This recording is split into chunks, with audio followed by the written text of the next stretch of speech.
Hey guys, how's it going? Went picking yard sailing today. One town by us, that's town-wide yard sale. And while I was there, one of the houses was an estate sale.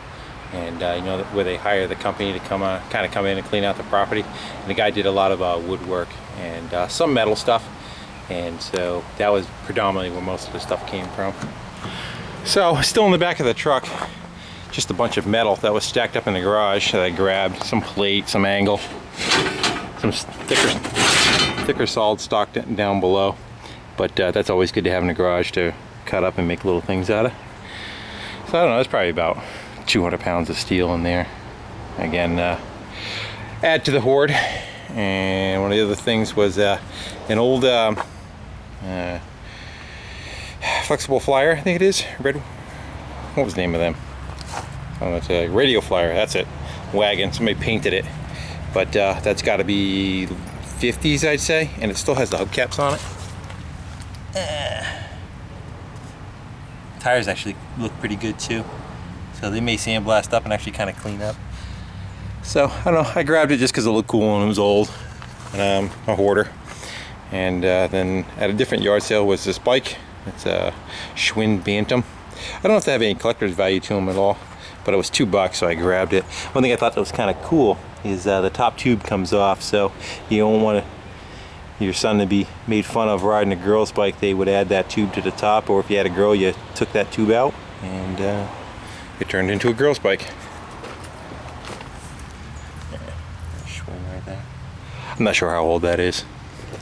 I'm guessing 70s. Kind of looks like that genre. The only thing that sucks is somebody popped off the head badge off of it. And still going. I grabbed this billy goat. It was down in the basement of a drunk lady's house. Her dad had passed away, and she was just kind of going through her stuff outside, and I asked if she had any gas-powered stuff, and she mentioned this down the basement. And the first thing I noticed was the pull start was off, and she said they used it last year, but when I went to go spin it, there's no compression. So I grabbed that for $30. I figured, worst case, I'll put another motor on it. But I did pull the plug, stick a screwdriver down in the hole, and the piston is going up and down, and you can kind of see one of the valves is going up and down.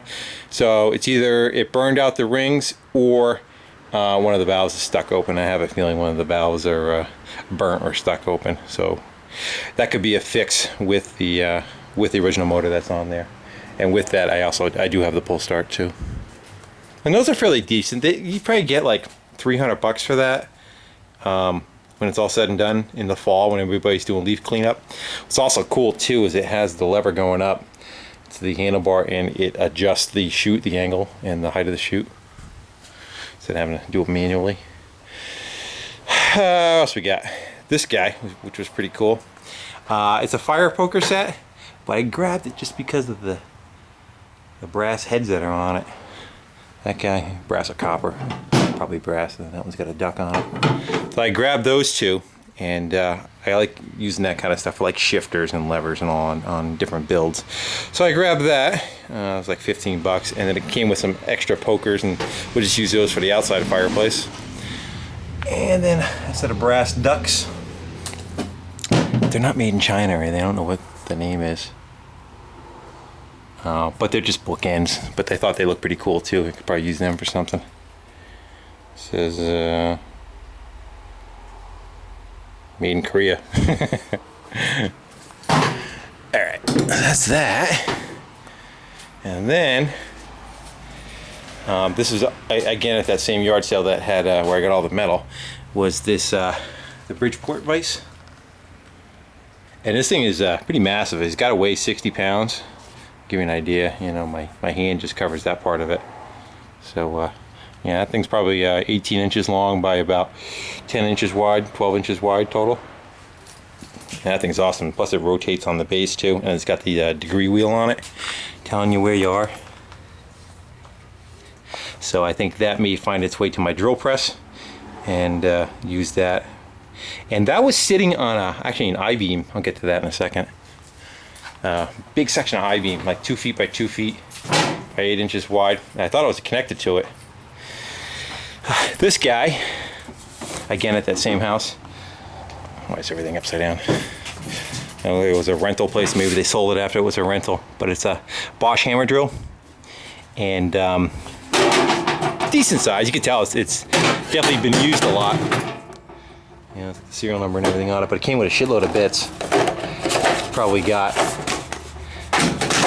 I don't know, 7 of them, 7 or 8. And it's a type that has the cog on the end of it, so it locks it into place, but it power turns it each stroke too, so it kind of spins instead of just kind of freewheeling there. So I thought that was pretty cool. That was 40 bucks. And then this, it's an old gun barrel. I believe it's 12 gauge. And it says England Small Arms or something like that on it. New England. Hold on a second. Don't get old. New England and Arms Company. That's what it says. New England Arms Company. New England and. So I think too much of it is missing. It's missing the hammers and stuff. But I think if like I build a bike and like make like that the down tube or something cool, it'll stand out. I saw one guy used made a set of handlebars out of 2 of them. It looked awesome, but I won't copy that idea directly. But I kind of like that idea. So those are the metal pieces I got. I'll show you that I-beam. Picked up a free tractor the other day. We were actually going to go put it together for a friend of mine. And when I looked into it, it just needs love everywhere. I had the motor running, but the mower deck's all bound up. It's kind of rusty. All the tires are dry rotted. So he just said, you know, why don't you just keep it? Kind of see what I mean. They had it covered, and the cover just kind of blew all the moisture. You know, kept all the moisture underneath it. It's got a funky seat on it, but it does run. And here's that I-beam. That's got to be 24 inches tall, and I have a feeling I'm going to go put that railroad anvil that I got and mount that to the top of it, and that'll give it a nice solid base to work on. Possibly put wheels on it, we'll see. Or I'll just cut it up and use it for stuff. Okay, the bus. I got the bus cabinet situated. What you think of this puppy? All right. So I got it all kind of packed in there, and looks like it should. I still have to make the panels for each side of it that go against the wall. It's going to be the same as this stuff. And then I got to make the one that wraps over the top there. I want to add some foam to actually be like part of a backrest for the front seat. But I got the speakers cut in it, and they jam pretty good. The ones I was going to put in there were a set of Jensen's that were new in the box, but as soon as I touched the foam, they just disintegrated. So unfortunately, I had to go cut my back of my drawers out even further. Because the other ones would have cleared, but those are much taller. But it sounds awesome. It really cranks pretty good. I was afraid the drawers and stuff were going to rattle, but they don't. It's really solid. So I'm happy with that. And then this guy in here, this is fire extinguisher, old school fire extinguisher. Has been sitting in the house forever next to our fireplace, and I thought it would look much better in the van. So I took it and I cut it down and hinged it to the side of the bus, and I'll show you why. Because anybody owns an old BW, you gotta have a fire extinguisher. So I cut this one in half, and it just covers the original fire extinguisher. And that's it. Got some black edging on there so it doesn't rattle. And it's nice and quiet going down the road. And I even cut the lid to make it fit too. And it's probably about 65% cut, you know, so I'm past the halfway. So this just threaded right back on again and locked itself right on. Well, that's what we got so far. And I'm not crazy about that leg table. Probably going to come up with something different. I thought I'd like it, but I'm just not that crazy about it. Just for some reason, it just doesn't go. So we'll see if we can get something. Maybe those pieces that I just got, maybe I'll work with those. The brass duck and the what was the other one? From the fire poker set? I forget. A duck and something else.